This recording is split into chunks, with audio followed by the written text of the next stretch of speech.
আজকে আমি অনেক মজা করে ভাত খাবো। তো সেই ব্যবস্থাই করতেছি কিন্তু যেন অনেক মজা করে ভাতটা খেতে পারি। তো ঘরে এদের জন্য আমি গরুর মাংস রান্না করলাম। আর নিজের জন্য আমি কি রান্না করতেছি দেখে বুঝতে পারতেছেন কি? তো বুঝা যাচ্ছে না অবশ্য। তো আমি বলে দিচ্ছি। তো আমি লইট্টা শুটকি ভুনা করব লাল, লাল ঝাল, ঝাল করে। সেই ভিডিওটা আপনাদের সাথে আজকে আমি শেয়ার করব। তো আসসালামু আলাইকুম ওয়া রাহমাতুল্লাহি ওয়া বারাকাতুহু। আপনারা সবাই কেমন আছেন? আলহামদুলিল্লাহ আমি তো খুবই ভালো আছি। এটা কিন্তু আমি ভুনা করতেছি আর ফুল ভিডিও কিন্তু আমি আপনাদেরকে নিয়ে যাব। আর শুটকির মধ্যে রসুনটা হলো মেন আর ঝাল মেন। যত রসুন আর ঝাল হবে, লবণ হবে খরখরা, শুটকির তরকারি খেতে কিন্তু তত দারুণ মজা। তো আপনারা কে, কে খেতে ভালোবাসেন অবশ্যই জানাবেন। আর এই রমজান মাসে তো অমৃত লাগে আমার শুটকির তরকারিটা বলতে গেলে। এখানে কিন্তু আমি পেঁয়াজ আর কাঁচামরিচ, দেশি কাঁচামরিচ দিয়ে দিছি।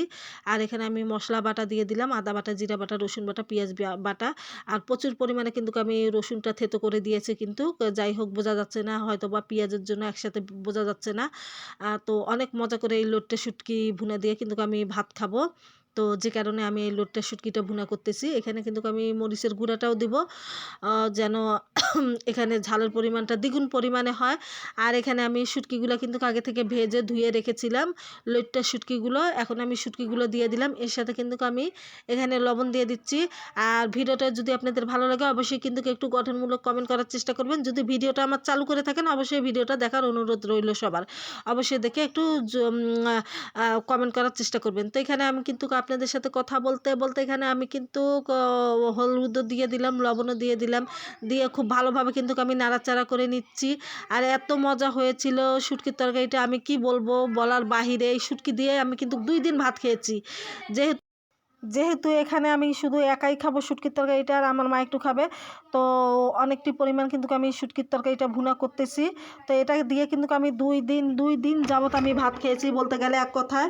তো আমি শুটকির তরকারিটা আমি ফেলে দিতে চাই না। আর আমি শুটকি নয়, আমি কোনো রান্না করলে আমি সেই জিনিসটা ফেলে দিতে চাই না। আমি জিনিসটা কিন্তু ১ দিন নয় ২ দিন ৩ দিন ধরে আমি খাই। যদি কাকু না পাই তো আমি খাই, আমি নষ্ট করি না বলতে গেলে। তো আমার শুটকির তরকারিটা কিন্তু প্রায় হয়ে যাওয়ার পথে, একদম দেখেন তেলটা বের হয়ে এসেছে।